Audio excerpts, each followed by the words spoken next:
150 কোটি নাগরিকের দেশ ভারত, যেখানে প্রায় 1.5 দশক পর অনুষ্ঠিত হচ্ছে আদমশুমারি। এই এলাহি কাণ্ডে ব্যয় হবে $124 কোটি।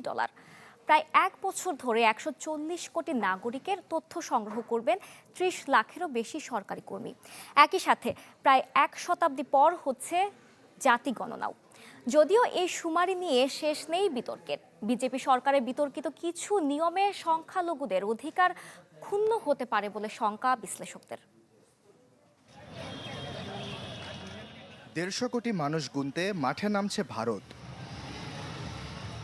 এবারে শুধু মাথা গোনার হিসেব নয়, প্রায় 1 শতাব্দী পরে হচ্ছে জাতি গণনাও।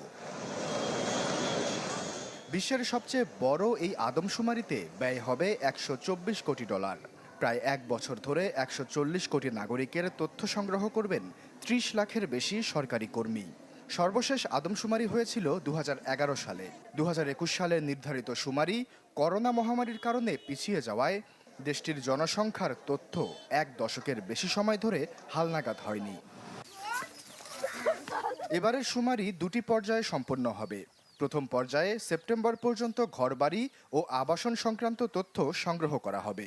সামনের বছর ফেব্রুয়ারিতে দ্বিতীয় পর্যায়ে জনসংখ্যার আর্থসামাজিক তথ্যের পাশাপাশি জাতিগত পরিচয় নথিভুক্ত করা হবে। পুরো প্রক্রিয়া আগামী বছরের মার্চে শেষ হওয়ার কথা। এই প্রথম শুমারিটি সম্পূর্ণ ডিজিটাল পদ্ধতিতে পরিচালিত হবে, যেখানে স্মার্টফোন অ্যাপের মাধ্যমে তথ্য সংগ্রহ করা হবে। তবে এই আদমশুমারি ঘিরে বিতর্কও কম নেই। সবচেয়ে বড় সমালোচনাটি জাতি গণনা নিয়ে।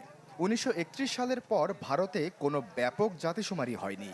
1951 সালে তৎকালীন সরকার সামাজিক বিভাজনের আশঙ্কায় জাতি গণনা বন্ধ করে দেয়। এরপর থেকে কেবল তফসিলি জাতি ও তফসিলি উপজাতির সীমিত তথ্য সংগ্রহ করা হতো। বিশ্লেষকদের মতে 1931 সালের পর এটি হবে প্রথম সার্বজনীন জাতিশুমারি, যা একই সাথে ঐতিহাসিক এবং গভীরভাবে বিতর্কিত। শুমারির তথ্য ব্যবহার নিয়েও আসে উদ্বেগ। বিজেপি সরকার 2024 সালে নাগরিকত্ব সংশোধন আইন বাস্তবায়ন করে, যা অমুসলিমদের নাগরিকত্ব প্রক্রিয়া ত্বরান্বিত করে। মানবাধিকার সংগঠনগুলো এই আইনকে ভারতের ধর্মনিরপেক্ষ সংবিধানের পরিপন্থী বলছে। ফলে আদমশুমারির তথ্য নাগরিকত্ব নির্ধারণে ব্যবহার হওয়ার আশঙ্কায় সংখ্যালঘু সম্প্রদায়ের একাংশ শঙ্কিত। আশ্বাস চৌধুরী, চ্যানেল 24।